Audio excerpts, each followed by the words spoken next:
നമ്മൾ ഈ ക്ലാസ്സിൽ ചിന്തിക്കുന്നത് യേശുവിൻ്റെ രക്തത്തിൻ്റെ അത്ഭുതകരമായ ആ ശക്തിയെക്കുറിച്ചാണ് നമ്മൾ ചിന്തിക്കുന്നത്. യേശുവിൻ്റെ രക്തം നമുക്ക് വേണ്ടി എന്തു ചെയ്യുന്നു?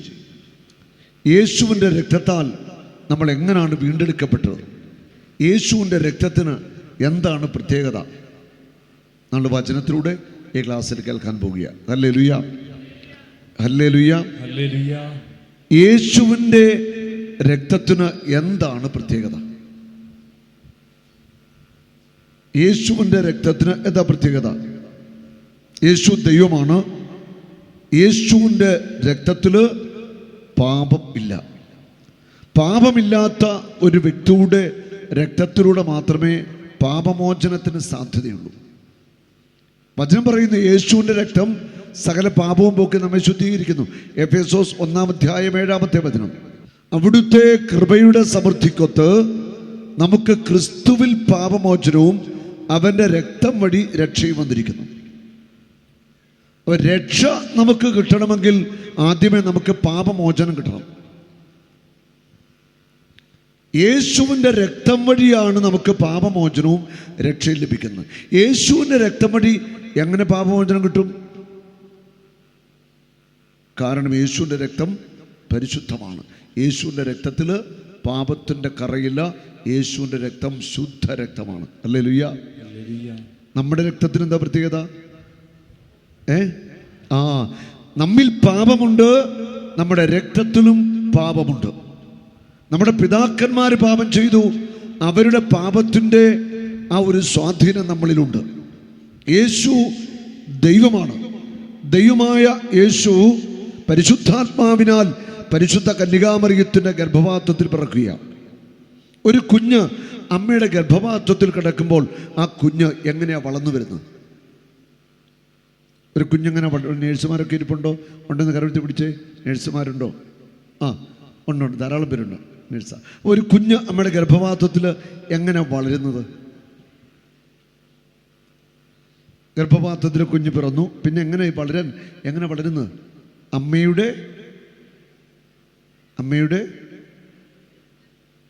അമ്മയുടെ രക്തം വലിച്ചു കുടിച്ചാണോ?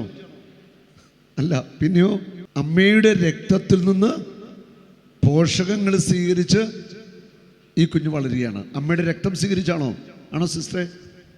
അല്ല, അമ്മയുടെ രക്തം സ്വീകരിച്ചല്ല, രക്തത്തിൽ നിന്ന് പോഷകങ്ങൾ സ്വീകരിച്ചുകൊണ്ട് ഈ കുഞ്ഞ് വളരുകയാണ്. ഈ ഒരു കുഞ്ഞ് ഗർഭപാത്രത്തിൽ ജനിക്കുമ്പോൾ തന്നെ, അണ്ഡമായിരിക്കുമ്പോൾ തന്നെ ഈ അണ്ഡത്തിന് രക്തം ഉൽപ്പാദിപ്പിക്കാനുള്ള സെല്ലുകളുണ്ടോ? ഉണ്ട്. ഒരു അണ്ഡത്തിൽ അല്ല, ബീജമണ്ഡം കൊണ്ട് ചെന്ന് ഒരു ഭ്രൂണമായി കഴിയുമ്പോൾ ആ ഭ്രൂണത്തിൽ രക്തത്തിൻ്റെ കോശങ്ങളുണ്ട്. ആ രക്തത്തിൻ്റെ കോശങ്ങളിൽ രക്തോത്പാദനം നടക്കണമെങ്കിൽ ആ കുഞ്ഞ് വളരുമെങ്കിൽ പോഷകം കിട്ടണം. അത് അമ്മയുടെ രക്തത്തിൽ നിന്ന് പോഷകം സ്വീകരിച്ചുകൊണ്ട് ഈ കുഞ്ഞിൻ്റെ രക്തത്തിൻ്റെ സെല്ലുകൾ ഇങ്ങനെ രക്തം ഉൽപ്പാദിപ്പിച്ച് അങ്ങനെ പതുക്കെ ഇങ്ങനെ വളർച്ച അങ്ങോട്ട് ആരംഭിക്കുക. ഹല്ലേലൂയ. അങ്ങനെയാണ് ഗർഭപാത്രത്തിൽ ഒരു കുഞ്ഞ് വളർന്നു വരുന്നത്. ഒരു കുഞ്ഞ് അമ്മയുടെ ഗർഭപാത്രത്തിൽ ജനിച്ചാൽ മാതാപിതാക്കന്മാരുടെ രക്തത്തിൻ്റെ എല്ലാ സ്വാധീനങ്ങളും ഈ കുഞ്ഞിന് മേലുണ്ടാവത്തില്ലേ? ഉണ്ട്. ജീനുകൾ അല്ലേ, അതിൻ്റെ പാരമ്പര്യങ്ങൾ എല്ലാം ഈ കുഞ്ഞിൻ്റെ മേലെ ഉറപ്പായിട്ടുണ്ടാകും. എല്ലാ മേഖലയിലും നന്മയും തിന്മയും രോഗങ്ങളും അല്ലെ പാരമ്പര്യങ്ങളും ഒക്കെ ഈ കുഞ്ഞിൻ്റെ മേലെ ഉണ്ട്. അങ്ങനെയാണ് കുഞ്ഞ് വളർന്ന് 10 മാസം കഴിഞ്ഞ് പിറക്കുന്നു. പരിശുദ്ധ കന്യകാമറിയത്തിൻ്റെ മേൽ കർത്താവിൻ്റെ പരിശുദ്ധാത്മാവ് വന്നു. പരിശുദ്ധാത്മാവിനാൽ മറിയം ഗർഭം ധരിച്ചു. മറിയത്തിൻ്റെ ഗർഭപാത്രത്തിൽ ജനിച്ച യേശു എങ്ങനെ വളർന്നത്? അമ്മയുടെ ഗർഭപാത്രത്തിൽ ഒരു മനുഷ്യ ശിശു വളരുന്നവന് തന്നെയാണ് വളർന്നത്. സംശയമുണ്ടോ? അങ്ങനെ തന്നെയാണ് വളർന്നത്. മാതാവിൽ നിന്നാണ് ഈ പോഷകമൊക്കെ സ്വീകരിച്ചത്. മാതാവിൻ്റെ ഏറ്റവും വലിയ മഹത്വം എന്താ? ദൈവമാതൃത്വം. അതാണ് മറിയത്തിൻ്റെ ഏറ്റവും വലിയ മഹത്വം. അങ്ങനെ വളർന്ന യേശു, അവിടെ യേശുവിൽ യഥാർത്ഥത്തിൽ മാതാവിൽ നിന്ന് പോഷകം സ്വീകരിച്ചു വളർന്നു. അപ്പോൾ യേശുവിൻ്റെ രക്തത്തിൻ്റെ കോശങ്ങളോ രക്തത്തിൻ്റെ സെല്ലുകളോ അതെവിടെ നിന്ന് വന്നു? ഒച്ച ബുദ്ധിയിൽ ചിന്തിച്ചേ. ആരാണ്? പരിശുദ്ധാത്മാവ് യേശുവിന് ജന്മം കൊടുക്കുന്നത്. യേശുവിന് ജന്മം കൊടുത്തു പരിശുദ്ധാത്മാവ്. അപ്പോൾ ഈ യേശുവിൻ്റെ ശരീരത്തിലെ കോശങ്ങൾ ആ ജനിച്ചപ്പോൾ തന്നെ ഉണ്ട്. ആ കോശങ്ങൾ രക്തം ഉൽപ്പാദിപ്പിക്കുക. അപ്പോൾ ആ രക്തം ആരുടെ രക്തമാണ്? ദൈവത്തിൻ്റെ രക്തമാണ്. ആരുടെയാ? കറയില്ലാത്ത ദൈവത്തിൻ്റെ രക്തമാണ് യേശുവിനുള്ളത്. സംഭവം കിട്ടിയോ? അതാണ് യേശുവിൻ്റെ രക്തത്തിൽ പാപമില്ല. യേശുവിൻ്റെ രക്തത്തിന് ഒരു കറയുമില്ല.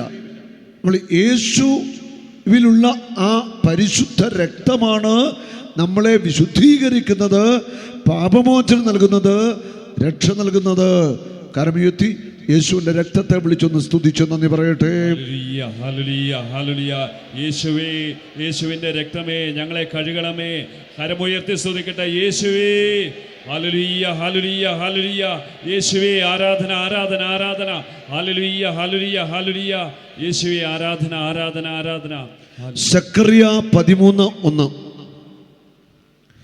പാപത്തിൽ നിന്നും അശുദ്ധിയിൽ നിന്നും ദാവീദ് ഭവനത്തെയും ജെറുസലേം നിവാസികളെ കഴുകി വിശുദ്ധീകരിക്കാൻ അന്ന് ഒരു ഉറവ പൊട്ടിപ്പുറപ്പെടും.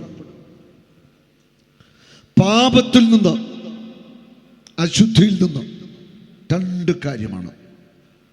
പാപത്തിൽ നിന്ന് അശുദ്ധിയിൽ നിന്ന് ഒന്ന് പറഞ്ഞേ, അല്ല ചുണയായിട്ട് പറഞ്ഞേ. പാപത്തിൽ നിന്നും അശുദ്ധിയിൽ നിന്നും. എൻ്റെ ബാക്കി വചനം എന്താ പറയുന്നത്? പാപത്തിൽ നിന്നും അശുദ്ധിയിൽ നിന്നും ദാവീദ് ഭവനത്തെയും ജെറുസലേം നിവാസികളെയും കഴുകി വിശുദ്ധീകരിക്കാൻ അന്ന് ഒരു ഉറവ പൊട്ടി പുറപ്പെടും. പാപത്തിൽ നിന്നും അശുദ്ധിയിൽ നിന്നും. എന്താ ഈ അശുദ്ധി? എന്താ ഈ പാപം? ഒരു കുഞ്ഞ് അമ്മയുടെ ഗർഭപാത്രത്തിൽ ജനിക്കുമ്പോൾ ആ കുഞ്ഞിന് ജന്മപാപമുണ്ട്. യേശു ജനിച്ചപ്പോൾ ജന്മപാപം ഉണ്ടായിരുന്നോ? ഹല്ലേലൂയ. അപ്പോൾ ഒരു ശിശു അമ്മയുടെ ഗർഭപാത്രത്തിൽ ജനിക്കുമ്പോൾ ജന്മപാപമുണ്ട്. ജന്മപാപമുള്ളപ്പോൾ അശുദ്ധിയാണോ? പാപം ഉണ്ടെങ്കിൽ അശുദ്ധിയല്ലേ? ഈ ബുദ്ധി ഒന്നും വർക്ക് ചെയ്യുന്നില്ല, ആരൊന്നും മിണ്ടുന്നില്ല. അശുദ്ധിയുണ്ട്. അപ്പം ജന്മപാപം എന്ന് പറയുമ്പോൾ അത് അശുദ്ധിയാണ്. പാപത്തിൽ നിന്നും അശുദ്ധിയിൽ നിന്നും കഴുകി വിശുദ്ധീകരിക്കാൻ ദാവീദ് ഭവനത്തെ, ഇസ്രായേൽ ഭവനത്തെ കഴുകി വിശുദ്ധീകരിക്കാൻ ഒരു ഉറവ പൊട്ടിപ്പുറപ്പെടും. ആ ഉറവ യേശുക്രിസ്തുവാണ്. ആ ഉറവയിലൂടെ ഒഴുകുന്നത് യേശുവിൻ്റെ രക്തമാണ്. അശുദ്ധി, ഒരു കുഞ്ഞ് ജനിക്കുന്നു, യേശുവിൻ്റെ രക്തം കൊണ്ട് മാമോദീസായുടെ കഴുകപ്പെടുകയാണ്. അശുദ്ധി, ആദ്യത്തെ ഉത്ഭവപാപത്തിൻ്റെ കറ കഴുകപ്പെടുകയാണ്. അശുദ്ധിയിൽ നിന്നും പാപത്തിൽ നിന്നും പാപത്തിൻ്റെ കറകളിൽ നിന്നും യേശുവിൻ്റെ രക്തമാണ് ഒരു കുഞ്ഞിനെ വിശുദ്ധീകരിച്ച് ഒരു കുഞ്ഞിൻ്റെ ജീവിതം മാമോദീസായിട്ട് തുടങ്ങുന്നത്. Hallelujah, hallelujah, hallelujah. ആ പൊട്ടിപ്പുറപ്പെടുന്ന ഉറവ യേശുവിൻ്റെ ശരീരത്തിലേറ്റ ഓരോ മുറിവിലൂടെയും ഒഴുകിയ രക്തം, ശരീരത്തിലൂടെ ഒഴുകിയ ആ രക്തം ഓരോ മുറിവും ഓരോ ഉറവയായിട്ട് മാറുക, മാനവരാശിയെ പാപത്തിൽ നിന്നും അശുദ്ധിയിൽ നിന്നും രക്ഷിക്കുവാനായിട്ട്. Hallelujah, hallelujah. നമ്മൾ എഫേസോസ് പത്രത്തിൽ കണ്ടു, യേശുവിൻ്റെ രക്തം വഴി രക്ഷയും പാപമോചനവും. പാപമോചനം കിട്ടുമ്പോൾ ആ രക്ഷ നമ്മുടെ സ്വന്തമാകുന്നു. പാപമോചനം കിട്ടുന്ന എങ്ങനെ? യേശുവിൻ്റെ രക്തം ചിന്തലിലൂടെയാണ്. ഒരു കുഞ്ഞ് പിറക്കുമ്പോൾ ആ കുഞ്ഞിന് ജന്മപാപമുണ്ട്. മാമോദീസായിലൂടെ ആ ജന്മപാപം നീക്കപ്പെടുന്നു. ഗർഭപാത്രത്തിലായിരിക്കുമ്പോൾ മുതൽ മാമോദീസ വരെ ഈ ജന്മപാപം ഉണ്ട്. Hallelujah, hallelujah. മാമോദീസ കഴിയുന്നതോടെ ജന്മപാപം നീക്കപ്പെടുകയാണ്. യേശുവിൽ ജന്മപാപം ഉണ്ടായിരുന്നോ? പാപക്കറ ഉണ്ടായിരുന്നോ? കാരണം യേശു ദൈവമാണ്. മാതാവിൻ്റെ ഗർഭപാത്രത്തിൽ പരിശുദ്ധാത്മാവിനാൽ പിറന്ന യേശു. അതാണ് യേശുവിൻ്റെ രക്തത്തിന് പാപമോചനത്തിൻ്റെ ശക്തിയുണ്ട്. യേശുവിൻ്റെ രക്തത്തിന് വിടുതലിൻ്റെ ശക്തിയുണ്ട്. യേശുവിൻ്റെ രക്തത്തിന് അത്ഭുതങ്ങൾ ചെയ്യാൻ ശക്തിയുണ്ട്. യേശുവിന്റെ രക്തത്തിന് സാത്താന്റെ കോട്ടകളെ തകർക്കാൻ ശക്തിയുണ്ട്. കരമുയർത്തി ഒന്ന് സ്തുതിച്ചേ. Hallelujah, hallelujah. യേശുവിന്റെ രക്തത്തെ വിളിച്ചാരാധിക്കട്ടെ. യേശുവിന്റെ തിരു രക്തമേ ആരാധന, ആരാധന. എല്ലാവരും അധരം തുറന്ന് സ്തുതിക്കട്ടെ. യേശുവിന്റെ തിരു രക്തമേ ആരാധന, ആരാധന, ആരാധന. ഞങ്ങളുടെ പാപമോചനമായ യേശുവിന്റെ തിരു രക്തമേ ആരാധന. പ്രാർത്ഥിക്കട്ടെ, പ്രാർത്ഥിക്കട്ടെ. ഞങ്ങളുടെ പാപമോചനമായ യേശുവിന്റെ തിരു രക്തമേ ആരാധന. സാത്താന്റെ തല തകർത്ത യേശുവിന്റെ തിരു രക്തമേ ആരാധന. എല്ലാ മക്കളും ഇങ്ങനെ പ്രാർത്ഥിക്കട്ടെ, സ്തുതിച്ച് പ്രാർത്ഥിക്കട്ടെ. സാത്താന്റെ തല തകർത്ത യേശുവിന്റെ തിരു രക്തമേ ആരാധന, ആരാധന, ആരാധന. Hallelujah, hallelujah, hallelujah. ഹെബ്രായ ലേഖനം 13-ാം അധ്യായത്തിന്റെ 12-ാമത്തെ വചനം. സ്വന്തം രക്തത്തിലൂടെ ജനത്തെ വിശുദ്ധീകരിക്കാൻ ക്രിസ്തുവും കവാടത്തിന് പുറത്തു വെച്ച് പീഡനമേറ്റു. സ്വന്തം ജനത്തിലൂടെ ജനത്തെ വിശുദ്ധീകരിക്കാൻ. ജനത്തെ വിശുദ്ധീകരിക്കുക എന്ന് പറഞ്ഞാൽ ജനത്തിൻ്റെ പാപങ്ങളിൽ നിന്ന് അവരെ വിശുദ്ധീകരിക്കുക എന്നാണ് അർത്ഥം. എല്ലാ പാപത്തിൽ നിന്നും ജനത്തെ വിശുദ്ധീകരിക്കാൻ വേണ്ടി യേശു ക്രിസ്തു പീഡനം ഏറ്റുവാങ്ങി. ക്രിസ്തുവും കവാടത്തിന് പുറത്ത് വെച്ച് പീഡനമേറ്റു. മനുഷ്യവർഗത്തെ പാപത്തിൽ നിന്ന് വിശുദ്ധീകരിച്ച് രക്ഷയിലേക്ക് നയിക്കുന്നത് യേശുവിൻ്റെ പരിശുദ്ധ രക്തമാണ്.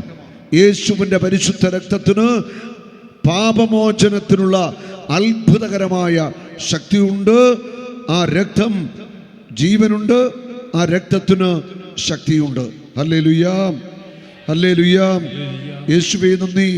പത്രോസ് എഴുതിയ 1-ാം ലേഖനം 1-ാം അധ്യായം 2-ാമത്തെ വചനം. പിതാവായ ദൈവത്താൽ തെരഞ്ഞെടുക്കപ്പെട്ടവരും യേശുക്രിസ്തുവിന് വിധേയരായിരിക്കുന്നതിനും അവന്റെ രക്തത്താൽ തളിക്കപ്പെടുന്നതിനും വേണ്ടി മുൻകൂട്ടി നിശ്ചയിക്കപ്പെട്ടവരും ആത്മാവിനാൽ വിശുദ്ധീകരിക്കപ്പെട്ടവരുമായി. അവിടെ പറയുന്നു, യേശുക്രിസ്തുവിന് വിധേയരായിരിക്കുന്നതിന് അവന്റെ രക്തത്താൽ തളിക്കപ്പെടുന്നതിന് വേണ്ടി. യേശുക്രിസ്തുവിന് വിധേയനായിരിക്കുന്നതിന് വേണ്ടി അവന്റെ രക്തത്താൽ തളിക്കപ്പെടുന്നതിന് വേണ്ടി. യേശു തൻ്റെ രക്തം കൊണ്ട് നമ്മളെ വിശുദ്ധീകരിക്കാം. അവൻ്റെ രക്തത്തിൻ്റെ ഒരു തളിക്കൽ, അതിലൂടെ വലിയ ഒരു വിശുദ്ധീകരണം നമുക്ക് കർത്താവ് നൽകുകയാണ്. ഹല്ലേലൂയ. 2 കരങ്ങളും എത്തിപ്പിടിച്ച് യേശുവിന്റെ തിരുരക്തത്തെ വിളിച്ചൊന്ന് സ്തുതിച്ചേ. Hallelujah, hallelujah, hallelujah. എല്ലാവരും സ്വരമുയരട്ടെ. യേശുവിന്റെ തിരുരക്തമേ ആരാധന, ആരാധന. ഞങ്ങളെ വിശുദ്ധീകരിക്കുന്ന യേശുവിന്റെ തിരുരക്തമേ ആരാധന. എല്ലാവരും അധരം തുറന്ന് പ്രാർത്ഥിക്കട്ടെ, അധരം തുറന്ന് പ്രാർത്ഥിക്കട്ടെ. ഞങ്ങളെ വിശുദ്ധീകരിക്കുന്ന യേശുവിന്റെ അമൂല്യ രക്തമേ ആരാധന, ആരാധന, ആരാധന. ഞങ്ങളുടെ വിടുതലായ യേശുവിന്റെ തിരുരക്തമേ ആരാധന. യേശുവിന്റെ തിരുരക്തത്തെ സ്വരമുയർത്തി ആരാധിക്കട്ടെ. അത്ഭുത വിടുതൽ ആഗ്രഹിച്ചുകൊണ്ട് ആരാധിക്കട്ടെ. യേശുവിന്റെ തിരുരക്തമേ ആരാധന, ആരാധന, ആരാധന. അധരം തുറന്ന് സ്തുതിക്കട്ടെ. യേശുവിന്റെ തിരുരക്തത്തിന് ലഹരി നിറയാൻ ആഗ്രഹിച്ചുകൊണ്ട്, ദൈവസ്നേഹത്തിന് തീ നിറയാൻ ആഗ്രഹിച്ചുകൊണ്ട്, യേശുവിന്റെ തിരുരക്തമേ ആരാധന, ആരാധന. വിശുദ്ധ കുർബാനയോടുള്ള വലിയ ഭക്തി നിറയാൻ ആഗ്രഹിച്ചുകൊണ്ട്. ഹല്ലേലൂയ.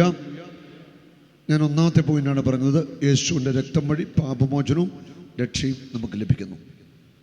യേശുവിന്റെ രക്തത്തിന് ശക്തിയുള്ളത് എന്തുകൊണ്ടാണ്? യേശുവിന്റെ രക്തത്തിൽ ഒരു കറയുമില്ല, കളങ്കവുമില്ല, പാപമില്ല. അതുകൊണ്ടാണ് യേശുവിൻ്റെ രക്തത്തിന് ശക്തി. യേശുവിൻ്റെ രക്തം അത് ദൈവത്തിൻ്റെ രക്തമാണ്. ദൈവത്തിൻ്റെ പുത്രനാണ്, അല്ലേ? ദൈവത്തിൻ്റെ പുത്രനാണ് യേശുക്രിസ്തു. അല്ലെ, യേശുക്രിസ്തുവിൻ്റെ ഓരോ സെല്ലുകളും അത് സൃഷ്ടിക്കപ്പെട്ടത് എങ്ങനെ? പരിശുദ്ധാത്മാവാണ് സൃഷ്ടിച്ചത്. ആ സെല്ലുകളിലൂടെയാണ് രക്തമുണ്ടായത്. അങ്ങനെയാണ് രക്തം ഉണ്ടാകുന്നത്. ഹല്ലേലൂയ. അപ്പോൾ ഇതേക്കുറിച്ച് ഇനി സയൻസ് പരമായിട്ടും ഒന്നും ഒരു ക്ലാരിഫിക്കേഷൻ വേണ്ട. ഇതാണ് യഥാർത്ഥമായ ഒരു സംഭവം. ഹല്ലേലൂയ. ഇനി അടുത്ത ഒരു പോയിന്റിലേക്ക് വരികയാണ്. യേശുവിൻ്റെ രക്തം നമുക്ക് ശക്തമായ ദൈവിക സംരക്ഷണം നൽകുന്നു. യേശുവിൻ്റെ രക്തം നമുക്ക് ശക്തമായ സംരക്ഷണം തരും. ആ രക്തത്തോട് നിരന്തരം പ്രാർത്ഥിച്ചാൽ, യേശുവിൻ്റെ രക്തം കൊണ്ട് എന്നെ പൊതിയണം, മുദ്രയിടണം, സംരക്ഷണം എന്നൊക്കെ പ്രാർത്ഥിച്ചാൽ ആ രക്തത്തിൻ്റെ വലിയ ഒരു സംരക്ഷണം നമുക്ക് കർത്താവ് തന്നുകൊണ്ടേയിരിക്കും. ഹല്ലേലൂയ. യേശുവേ നന്ദി. യേശുവെ നന്ദി.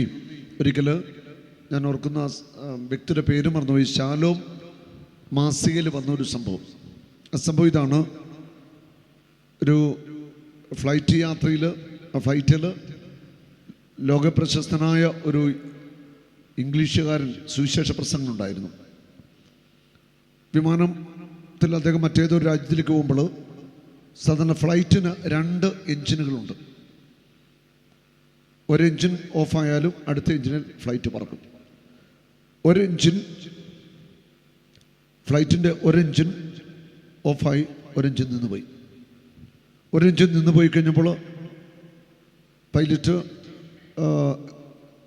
അനൗൺസ് ചെയ്തു, എല്ലാവരും ജാഗ്രതയായിരിക്കാനൊക്കെ അനൗൺസ് ചെയ്തു. വീണ്ടും ഫ്ലൈറ്റ് മുന്നോട്ട് പോവുകയാണ്. കുറച്ച് സമയം കഴിഞ്ഞപ്പോൾ 2ാമത്തെ എഞ്ചിനും സാവധാനം അതിൻ്റെ എന്തോ പ്രവർത്തനങ്ങൾ നിൽക്കാനായിട്ട് തുടങ്ങി. ഈ സുവിശേഷ പ്രഘോഷകൻ അദ്ദേഹത്തിൻ്റെ സാക്ഷ്യമാണ്.